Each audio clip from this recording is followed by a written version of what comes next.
언시국 TV 핫 인터뷰입니다. 오늘은 얼마 전에 그 피고인 김재규라는 책을 내신 언시국의 김재용 선배, 80년 해직 언론협의회 공동대표시기도 하죠. 김재용 선배를 만납니다. 어서 오십시오. 안녕하세요. 네, 반갑습니다. 자, 요새 젊은 세대는 사실 김재규 그러면 잘 모를 것 같아요. 김재규 한마디로 그렇죠. 어떤 인물인가요? 예. 김재규 전 중앙정보부장이지요. 예.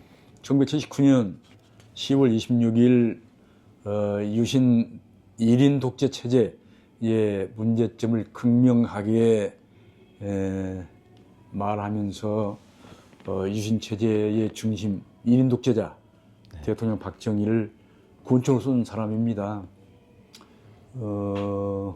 직업군인이지요. 네.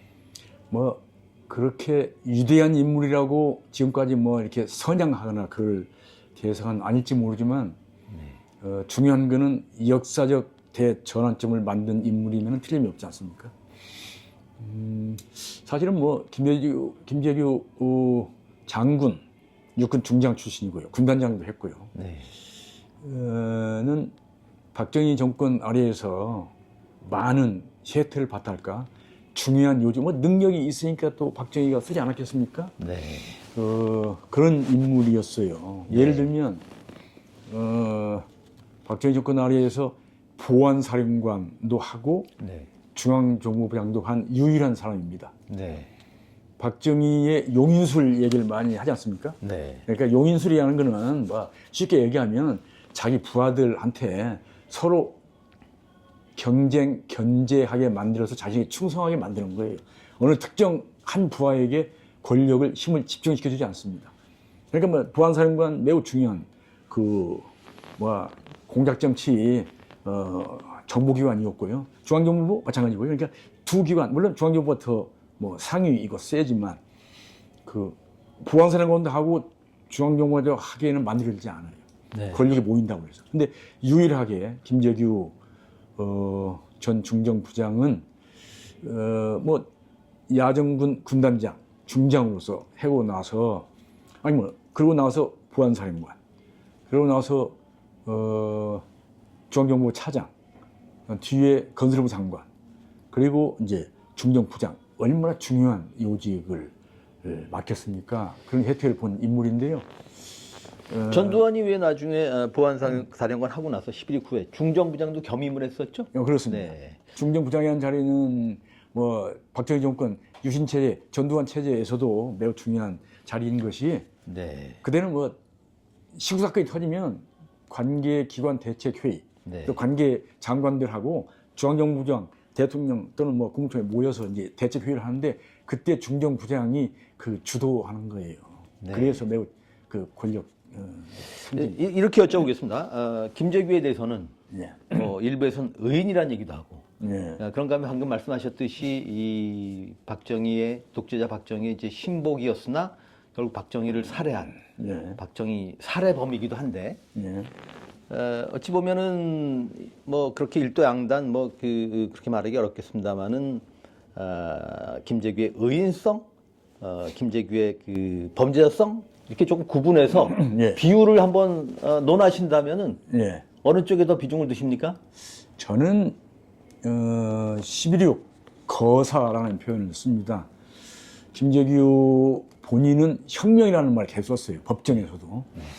그리고 이제 어떤 분들은 의인이라고도 합니다. 그런데 저는 정치학자, 한국 현대 정치사를 전공하는 학자 입장에서 또 언론 입장에서 보면 중립적으로 또 객관적으로 봤을 때의 의인, 여기에 거부감이 좀 있을지도 모르겠습니다. 혁명, 혼자서 거사를 했고, 거기에 소수의 측근 부하들이 이렇게 가담한 겁니다.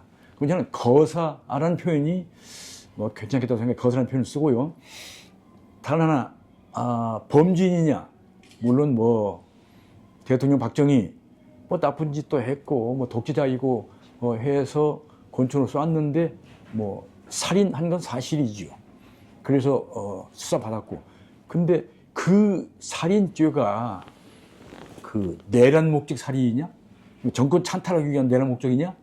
아니면 김재규 자신이 법정 진술에서 여러 차례 얘기한 것처럼, 최후 진술에서 얘기한 것처럼 네. 다수 국민의 희생을 막기 위해서 대통령 각하지만 자신이 만난 해들어 봤지만 한 사람을 제거할 수밖에 없었느냐.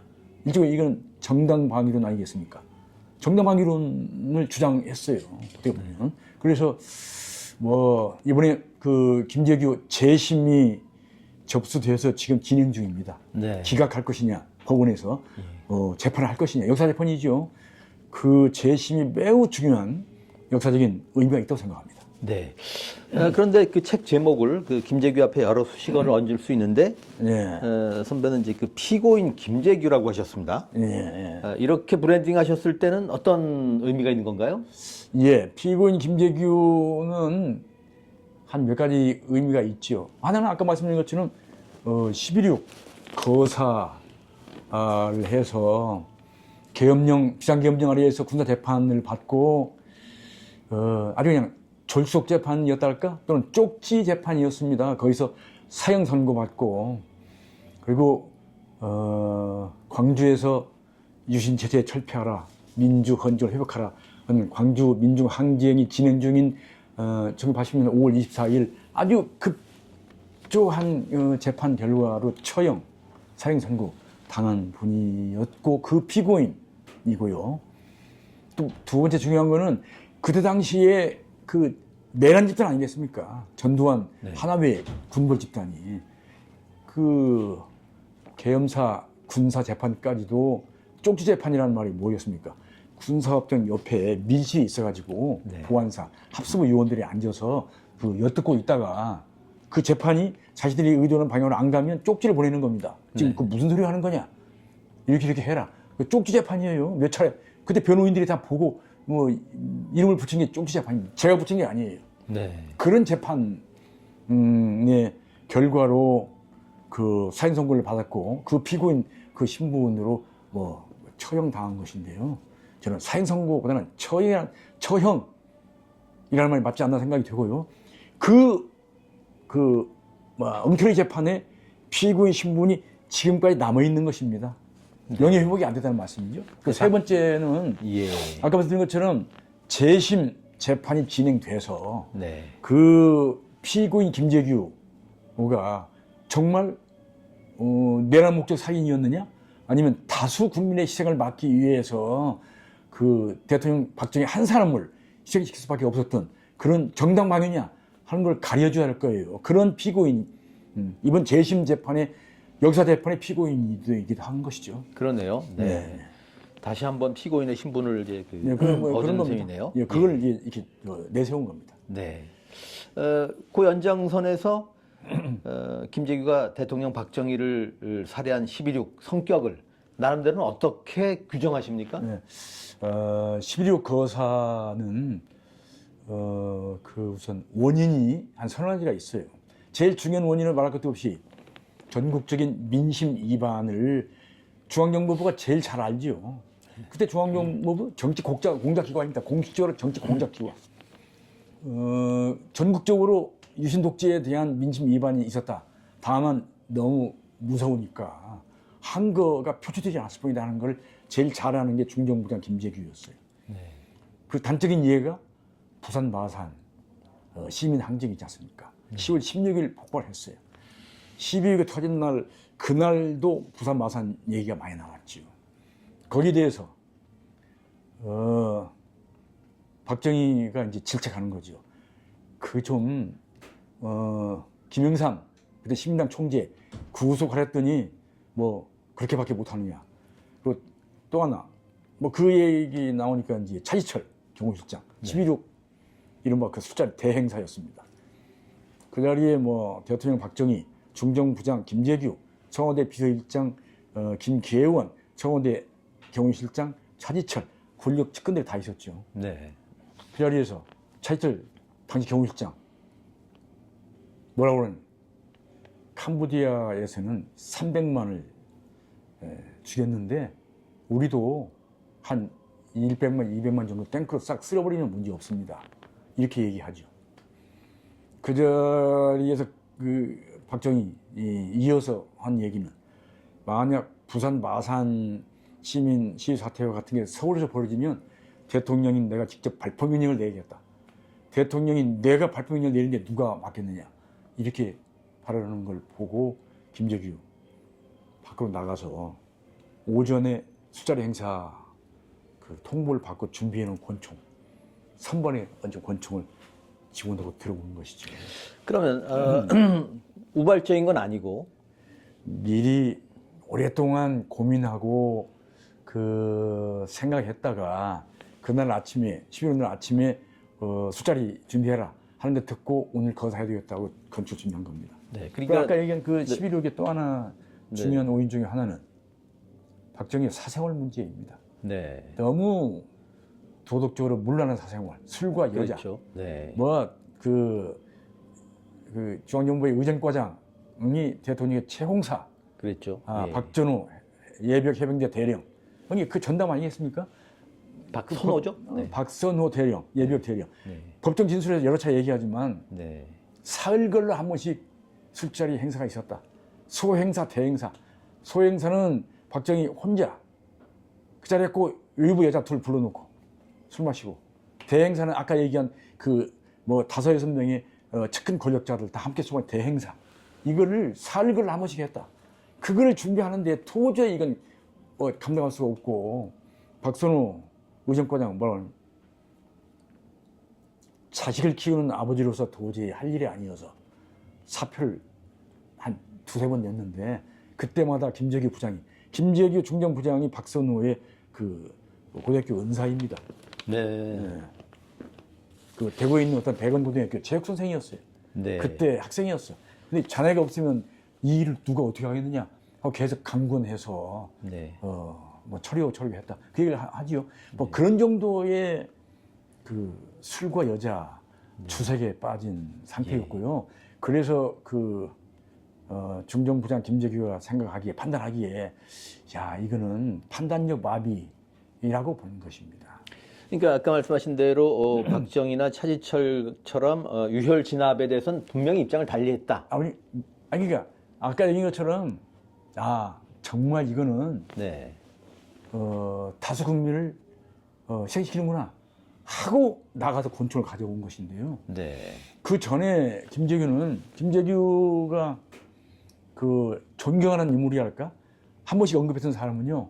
한 사람은 안중근 의사. 네. 10월 26일이 우연치 않게 안중근 의사 의거 기념일이에요. 우리가 그 의인으로 합의한 인물이 안중근 안중근이지 아닙니까? 않습니까? 네. 누구든지 다 부인하지 않지 않습니까? 예. 그날 이 토시로미를 하얼빈 역사를 건져 쏜 날이 10월 26일입니다. 네. 근데 안중근 의사를 존경했어요. 네. 또 한 분의 그 김재규에게 영향을 미친 인물은 장준하 선생입니다. 네. 독립군 출신 장준하. 예. 장준하가 탄압받을 때 그래도 그 마음속으로 그 흠모했고 상당히 자기가 구할 수 있을 때 더 많이 도와줬어요. 또 하나의 인물은 정구영 공화당 네. 초대 총재. 그럼 박정희의 그 정치적 그 스승입니다. 근데 삼선 개헌에 반대했다고 그래가지고 보안사 중정시켜서 막 탄압하고 박정희가 그때 이제 공화당 총재 관둔 것이죠. 정구영 총재. 네. 그런 사람을 김재규가 이렇게 상당히 도와주고 이렇게 했고요. 또 한 사람은 김영삼 신민당 총재. 정치가 탄압받는 걸 굉장히 안타까워했고요. 네. 그 박정희가 김영삼 구속하라고 여러 번 얘기했다고 그래요. 네. 이유는 물론 신민당 총재, 선명 야당 총재로서 골치 아팠고, 또 하나는 그 구속하라는 이유 중에 하나 그랬어요. 뉴욕 타임스가 인터뷰를 했어요. 그걸 국가 모독죄로 걸어서 구속하라고 한 것입니다. 그런데 거기에 대해서 김재규가 계속 반대하죠. 그 신민당 총재 김영삼 의원을 국회에 제명하지 않았습니까? 네. 그랬죠. 예. 국회의원으로서 김영삼을 제명했으면 됐지. 네. 그걸 또 구속하는 거는 이중처벌입니다 하고 계속 반대한 거예요. 예. 그런 말하자면 의인들, 정치적 탄압받는 인물들을 굉장히 존경하고 이렇게 좋아한 것이고요. 그래서 김재규 중정부장은 말하자면 의인의 네. 냄새가 있는 분이었고 분명히. 네. 그리고 이제 정의의 이 감독이 있는 사람이었다고 평가합니다. 네. 말씀하신 대로 김재규는 11개 대해서 계획적인 혁명이라고 주장을 했고 네. 이런 말을 남겼지 않습니까? 민주화를 위하여 야수의 심정으로 유신의 심장을 쏘았다. 이런 측면에 대해서는 얼마나 수긍을 하십니까? 아마 저는 김재규의 그 말이 물론 뭐 법정에선 자기가 사형을 피할 수 없다는 걸 알죠. 이렇게 실패했어. 거사가 실패했어. 그러면 이게 이거 뭐 사형 피하기 없다는 걸 알죠. 근데 뭐 사형수의 심정으로 뭐 법정에서 치워주세요 했는데 거기서 그렇게 뭐 죽음을 앞둔 사람이 거짓말은 그렇게 많이 안 한다고 생각하고요. 진심에서 우러나온 얘기가 뭐 상당 부분이라고 생각하고요. 거기서 말하자면 그 야수의 심정이 됐다 하는 게 그 표변이라는 말이 있어요. 그 동양의 고전 중 하나 그 주역에 나오는 얘기인데요. 그 군자는 표변한다. 그 소인은 혁면한다. 소인은 얼굴 표정만 바꾸는 거고 교원 영색하는 거고 기후의 그 상황에 따라서 그 군자는 한 번 마음을 표변하면 마음을 바꿔먹으면 완전히 바꾸는 거다. 그러니까 자기 마음을 완전히 바꾼 게 야수의 심정이 됐다는 그 표현이고요. 그렇게 하지 않으면 그 박정희와 자신과의 관계를 봐도 어떻게 쏘겠습니까? 그러고서 쏜 거예요. 이건 할 수 없다 하고 쏜 겁니다. 그러니까 뭐 보다 못해서 혁명했다 하는 얘기를 몇 차례 하지요. 근데 거기에 대해서 그 한국의 브루투스다 하는 비유가 있죠. 그 브루투스는 고대 로마에서 고대 로마 공화정이었어요. 공화주의였어요. 그거를 제정 로마로 독재 권력자 뭐 1인 집정관 체제로 황제적인 권위로 가져가는 게 시저 아니겠습니까? 그렇죠. 뭐 네. 시저는 뭐 그 영웅이죠, 영웅. 플루타크 영웅제나 영웅이죠. 근데 브루투스에 이렇게 비교하는 게 그러면 시저를 죽인 브루투스인데 그럼 박정희가 그럼 시저만한 인물이냐? 그건 모르겠어요. 그래서 그러나 하여튼 그 한국판 브루투스다. 자기가 양아버지처럼 모신 측근이었어요, 시저가. 근데 자기가 기대하던 공화정을 버리고 독재 권력자로 가니까 어느 날 그 시저 암살 계획에 그 음모에 가담하고 그 시저의 그 가슴에 칼을 꼽지 않습니까? 그러면서 하는 얘기가 그 웅변이 뭡니까? 나는 시저를 사랑한다. 그러나 나는 로마를 더 사랑하기 때문에 시저를 죽였다. 이렇게 아주 유명한 웅변이지요. 네. 뭐 그것도 그 변명입니까? 자기 진심의 표현이라고 생각하고요. 뭐 그 아주 그냥 길이 남는 웅변 중에 하나 아니겠습니까? 네. 뭐 김재규를 고대 로마 시저를 죽인 브루투스에 비유한 거는 제가 한 게 아닙니다. 군사국정에서 29명의 변호인단이 한 얘기입니다. 이건 비교하자면 역사적으로 고대 로마에 브루투스가 단 하나의 그 사례가 있을 뿐이다. 세계사적으로 유례가 없는 일이다. 이렇게 비교했어요. 네. 만일에 김재규 재심 법정에서 증언하실 기회가 있다고 하면은 적어도 뭐 이런 것들은 좀 바로잡을 필요가 있다. 네. 그렇게 얘기를 한번 해보신다면은 어떤 얘기를 좀 하시겠습니까? 지금 이 얘기한 여러 가지 얘기 중에서 제일 중요한 거는 그 11.6 당일 술자리에서 차리처에 내뱉은 거. 300만도 캄보디아에서는 죽였는데 우리도 200만 탱크로 쏘면 된다 하는 거. 그다음에 이어서 대통령 박정희가 내가 직접 발포 명령을 내리겠다고 한 거.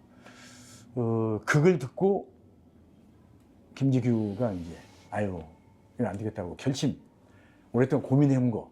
그리고 나가서 부하들 모아놓고 자 오늘 결행이다 하고 얘기가 들어와서 쏜 거. 이거는 뭐 명확하게 다수 국민의 희생이 불보듯 뻔하다고 얘기했고요. 그걸 막기 위해서는 할 수 없다. 각 한 사람을 제거할 수밖에 없다 하고 쏜 거예요. 그 또 하나 얘기는 민주주의 국가에서는 국민 한 사람 한 사람 생명이 대통령 생명과 다를 수 없다. 똑같다. 똑같이 귀하다. 근데 다수 국민이 지금 희생될 그게 불보듯 뻔한데 뭐 각한 사람을 제거함으로써 그걸 막아야 되겠다 하고 결행했다 하고 얘기하는 것이죠. 그것이 재심 법정에서 역사 재판에서 제일 중요하게 그 다뤄져야 한다고 생각합니다. 예. 이건 번외 질문인데 말이죠. 그 시절에 그 말하자면 야도였던 부산 마산이 왜 이렇게 보수화랄까요? 하여튼 이 입장이 바뀌었다고 보십니까? 정치학자로서? 아니요, 부산 마산은 뭐 지역적으로 그 얘기하기에 그 좀 그 한계가 있고 이렇게 조심스럽기도 한데요. 거기는 사실 뭐 4.19 때 그 전 단계의 마산이 의거도 있지 않습니까? 그렇죠. 예. 그래서 거기는 그 상당한 그 민주의식이랄까 불이한거한 그 역사 정신이 뭐 살아있는 데가 마산입니다.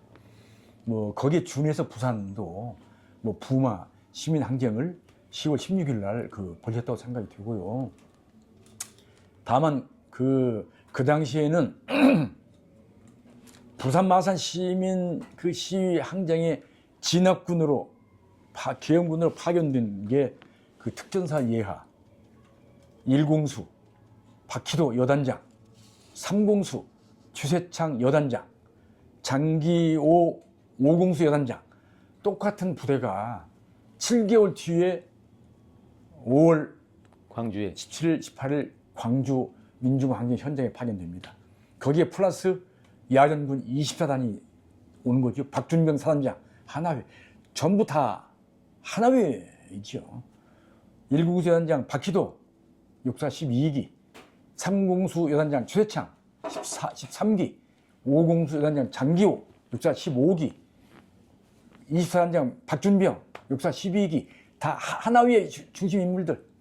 전두환, 노태우, 정호용이 육사 11기가 조직한 하나위의 멤버들이 있는데요. 그런데 7개월 뒤에 광주 민중항쟁에서는 그렇게 무자비한 그 살상 진압을 하지 않습니까? 발포하면서. 그런데 그 7개월 전에 부마 시민항쟁에서는 그렇게 가혹한 참담 옹정으로 뭐 가혹하게 이렇게 뭐 폭행하거나 발포는 없었어요. 그때 최고 권력자는 박정희. 이제 광주 시민항쟁, 민중항쟁 때 최고 권력자는 전두환, 노태우, 정우용이지요. 12.12 군사 반란으로 그 실권을 장악한 하나위이지 않습니까? 예. 그런 차이가 있습니다. 네, 이런 질문 드려보겠습니다. 동아일보 이제 해직 기자 출신으로서 복직하신 후에 하나위를 파헤쳐서 관훈 언로상 받으셨지 않습니까? 예. 그런데 이번에 그 윤석열을 수결하는 내란이 벌어졌습니다. 그래서 여쭤보는데 군이 아직도 정치 군벌 하나위를 반면교사로 삼지 못한 건가요? 저는 먼저 결론부터 말씀드리면 이번 12월 3일 비상계엄 이른바 저는 그거를 내란 계엄으로 표현하고자 합니다. 현직 대통령의 내란 계엄 때에 투입된 군 병력 다 특수부대였어요. 주로 방첩사, 옛날 보안사지요. 군 정보사, 대북 특수부대지요. 여기서 기획 업무 했다는 거예요. 그리고 이제 현장에 투입된 부대들은 특수전사령부, 특전사 예하 707 대테러 특수임무 707 특임단도 투입되지 않았습니까? 네. 거기에 뭐 정부사 무슨 그 HID도 동원됐다는 얘기가 있지 않습니까? 네. 뭐 진상 규명해야 되고 수사해야 될 부분도 있을 것입니다.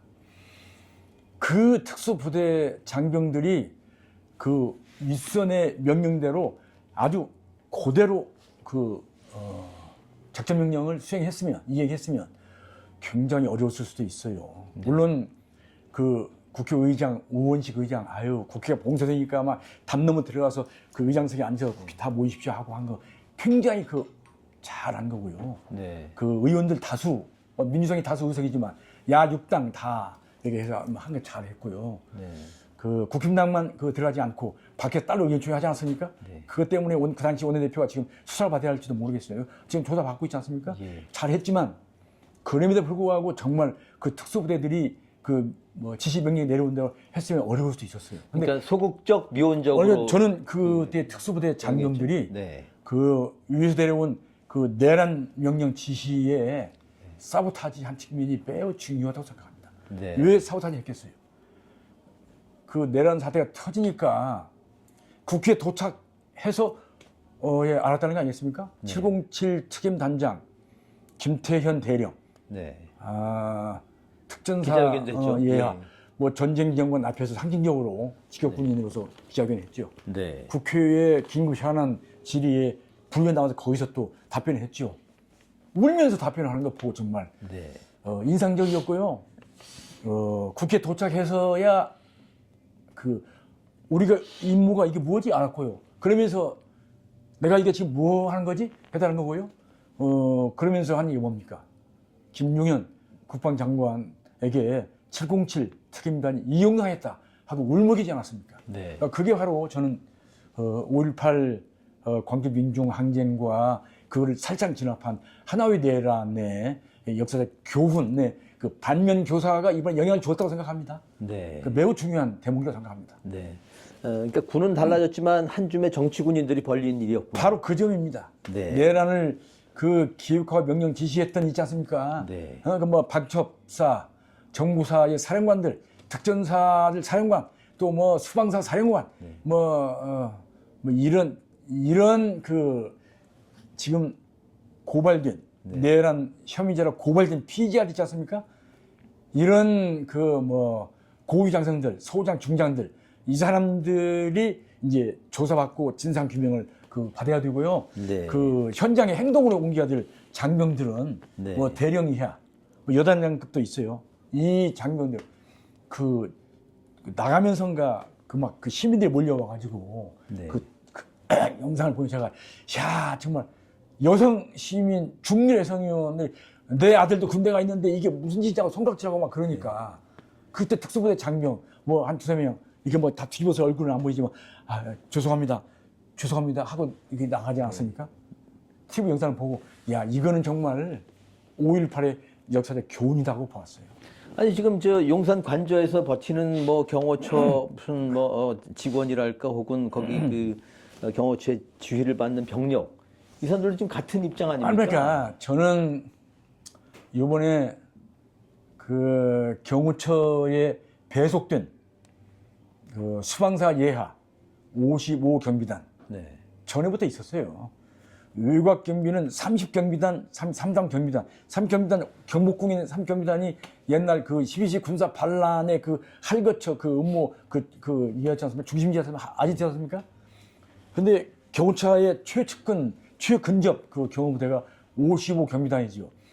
이번 1차 그 체포영장 집행 때에 경호처 직원들 말고 55 경비단 그 현역 군 병력이 동원됐다는 얘기가 있지 않습니까? 예. 그 국방부에서 그건 아니다 하고 부인하지만 그 조사해야 돼요. 진상규명해야 돼요.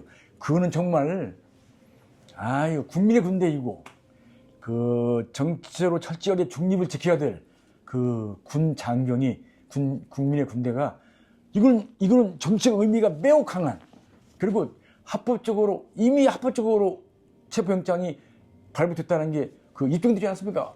법원에서 그 무슨 뭐 영장이 불법이라고 기각 신청한 거 기각했고요. 자, 그러면 이거는 정당한 절차를 밟아서 발부된 사법부의 체포영장을 그 거부하는 이 그 불법적 뭐 어떻게 보면 유연적 그 행동에 군 장병을 끌어들였다는 거는 이거는 반국가적인 범죄라고 봅니다. 그거 네. 정말 제대로 조사해야 돼요. 네.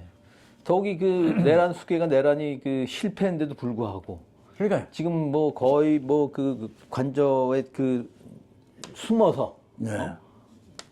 거기도 그 아까 말씀드린 그 몇 명의 내란죄로 지금 구속 기소된 사람들과 똑같이 네. 그 경호처장 뭐 그 간부들 또 55 경비 단장 정도 조사해봐야 알겠지만 이런 몇 사람의 그 지휘부 말고 일반 그 경비단 장병들이나 의무병들 또 경호처의 일반 뭐 직업인들, 직업 관료들 이 사람들은 제가 보기에 마음이 어떤지 모르겠어요. 정말 측은지심도 듭니다. 네. 뭐 명령에 따르지 않을 수 없고 이게 보면은 뭐 그분들 다 생각이 없겠습니까? 보면 야 이건 아니라는 생각 할 텐데 뭐 항명죄가 또 무서워서 그럴 거고요. 이번에 해병대에 박정훈 대령 사례가 이번 네, 1심 결과가 네. 영향을 줄 수도 있지 않습니까? 그러니까 네. 그게 얼마나 전파가 되는지 모르겠어요. 공유되는지 모르겠습니다. 부당한 명령에 항명하는 건 항명죄가 아니다. 이 메시지가 좀 전달됐으면 좋겠어요. 네. 그런데 말입니다.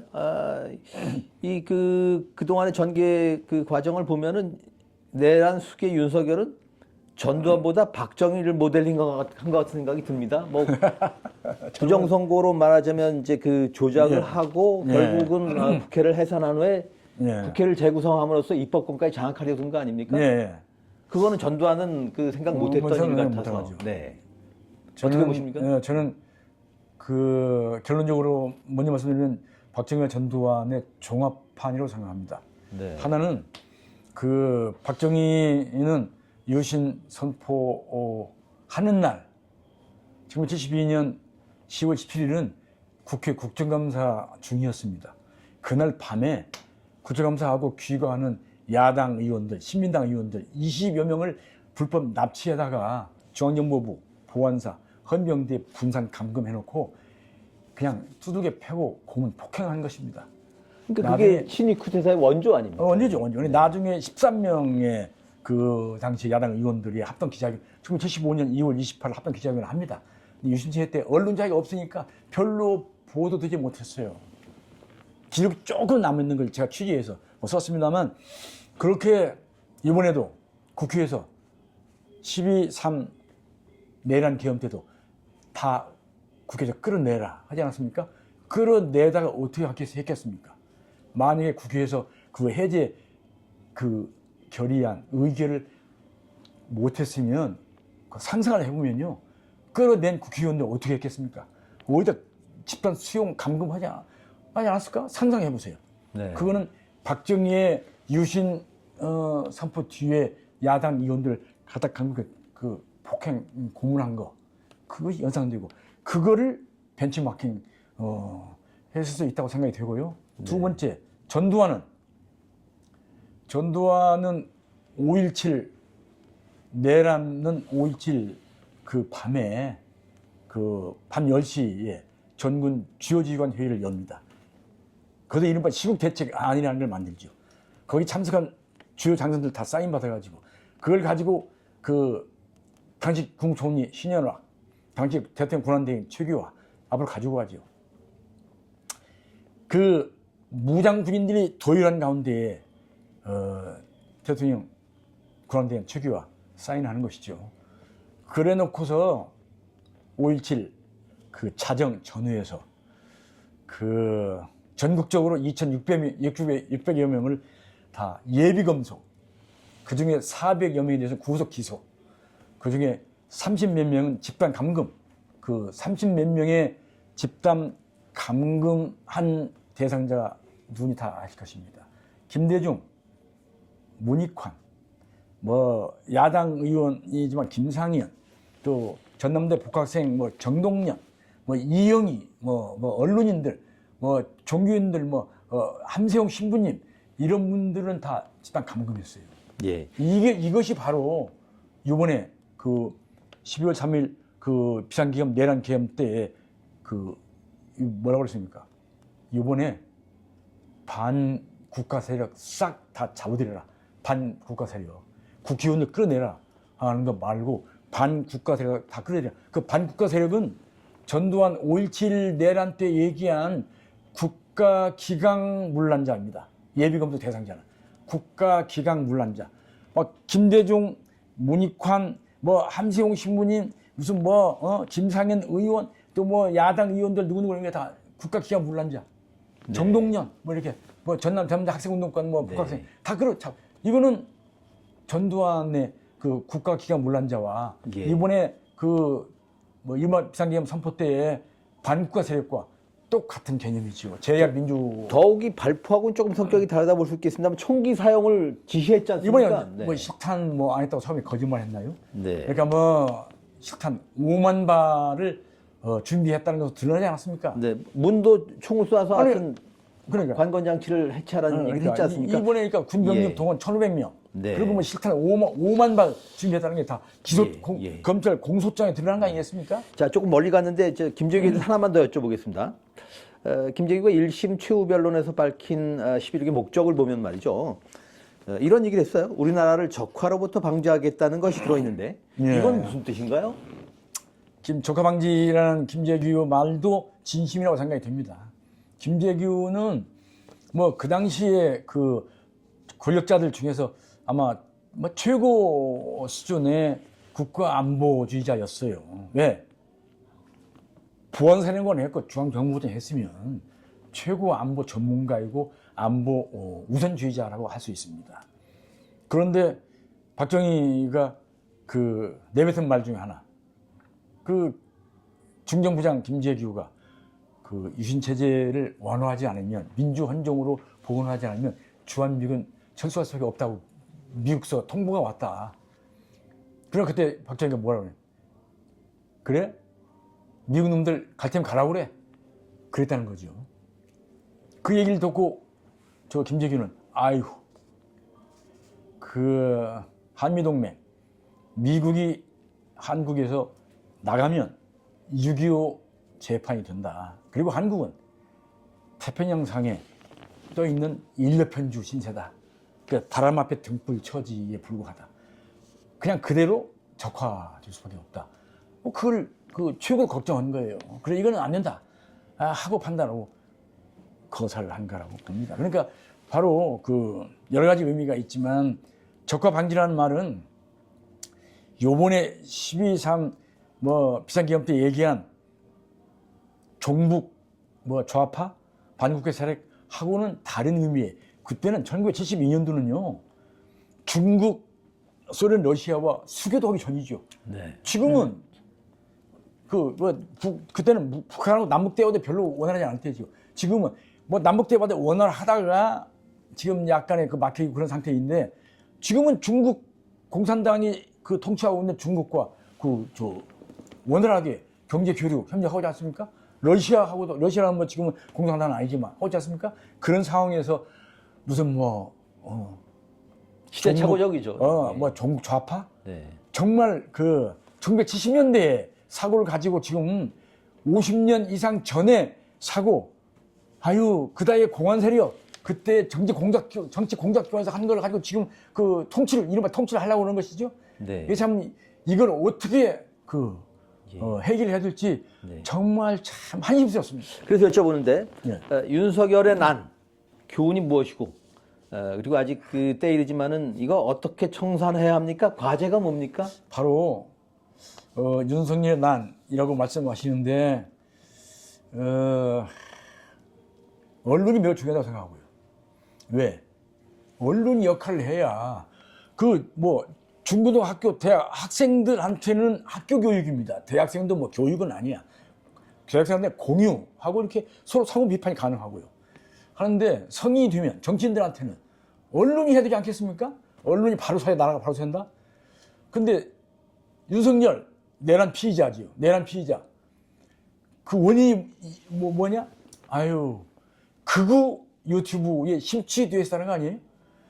자기 부하들한테도 그거 유튜브, 그러니까 민심을 알아라 하면서 자기가 친한 그 후배 부하들한테도 이렇게 얘기하면 그 후배 부하들이 그건 아니다.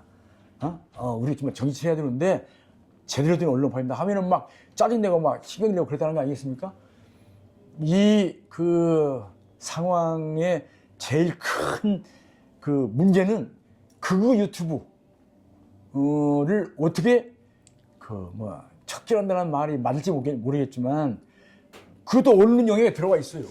네. 제도권 언론이 있고 아무 게이트 키핑 이른바 여과 장치가 없는 1인 유튜브들, 이걸 어떻게 할 것인지를 국민적 논의가 필요하다고 생각합니다. 네. 그렇게 해서 이거를 청산 정리하는 데에는 어느 특정 정치 세력 무슨 그 좌파가 있고 우파가 있다고 생각 안 합니다만 국민적 논의의 그 장을 만들어 가야 되는 거 아닌가. 그럼 그때 하려고 그러면 학계, 언론계, 시민사회 이게 합동으로, 또 거기에 또 입장이 갈리겠지만 다 함께 균형 있게 모여서 토론회, 국민적 토론회. 그러니까 지금 뭐 사회 대개혁 이야기가 시민사회에서 지금 그러니까요. 네, 이루어지고 있는데 김 선배가 보시기에 그러면 개혁 과제로 한두 가지만 좀 그 적시 특정해서 그 말씀하신다면 무슨 얘기를 하시겠습니까? 제일 크게 태도 고쳐야 할 거는 역시 1987년에 여야 정치협상의 산물로 급조한 그 현재 헌법 개헌이군요. 이른바 80년 체제 말하지 않습니까? 네. 지금 이제 헌법 개정 얘기를 많이 해요. 근데 눈앞에 현안은 이거 12.3 비상기업 내란 개헌의 그 주도 집단, 주범 집단들이 척결하는 게 제일 큰 우선순위죠. 근데 지금 개헌 얘기하면 그게 희석될 수 있어요. 네. 우선순위는 그거 먼저 하고 그리고 나서 해야 될 일은 87년 체제를 개혁해야 됩니다. 그러니까 두 번째쯤은 언론 개혁해야 됩니다. 그 언론 속에 제도권 언론뿐만이 아니고 시민 언론이라고 얘기할 수도 있는 뭐 유튜브 언론 다 포함시켜서 네. 극우 다 포함시켜서 예. 그래서 언론 개혁해야 됩니다. 네. 윤숙에는 3중 중독이었다 그러는데요. 1. 권력 중독, 2. 극우 유튜브 중독, 3. 알코올 중독. 네. 자, 이제 마지막 질문입니다. 예.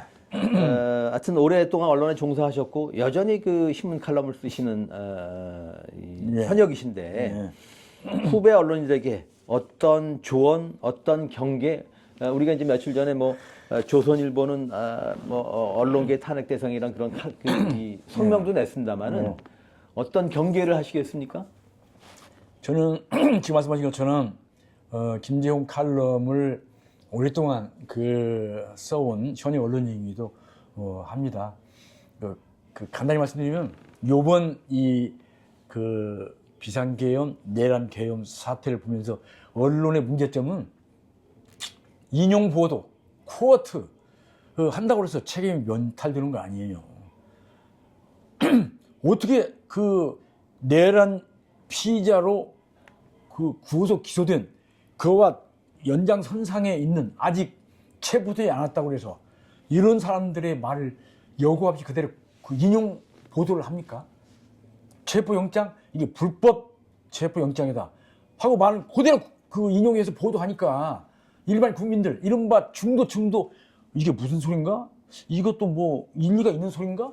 하고 법원 판단을 기다려서 지켜보는 그런 국민들도 상당수 있다고 봅니다. 그것이 결국은 법원이 이의신청, 가처분 신청한 걸 기각하지 않습니까? 최종적으로 이건 말하자면 정당한 법 절차에 따른 체포영장이라는 게 입증됐어요. 거듭됐어요. 국회에서도 그렇게 답변하지 않았습니까? 법원 행정처장 대법원 소속으로 사법부 최고의 전문가이고 유권 해석을 할 수 있는 사람 아니겠습니까? 그럼 헌재 사무처장 마찬가지 아니겠습니까? 다 그렇게 또 공수처장도 냈습니다. 그거에 대해서 국민 혼란을 이야기하고 체포영장 자체가 불법이다? 이걸 언론이 나쁘게 말하면 받아쓰기. 네. 인용거 받아쓰기 이거를 최소한의 언론들이 여과시켜서 해야 되지 않겠습니까? 아니 그러니까 언론이 내란 세력의 스피커 구실을 지금 하는 거예요. 바로 그 얘기를 하는 것 같습니까? 네. 내란 아전 인수적인 구속된 피의자들과 같은 선상에 있다고 볼 수 있는 왜? 법원이 체포영장 발부했어. 체포가 안 됐을 뿐이야. 한 사람만 주부 한 사람만. 나머지 다 똑같은 거야. 그런 내란 피의자들이 얘기하는 걸 그대로 받아쓰기 해서 그 사람들의 말을 국민들에게 전파시키는 게 언론이 할 일입니까? 네. 그거 크게 반성해야 된다 생각하고요. 언론 개혁 과제 하나로 넣어서 좀 세미나 해야 돼, 토론회 해야 돼요. 알겠습니다. 네. 언시국 TV 핫 인터뷰 오늘은 최근 피고인 김재규라는 책을 내신 김재홍 선배를 만났습니다. 고맙습니다. 감사합니다. 네, 고맙습니다.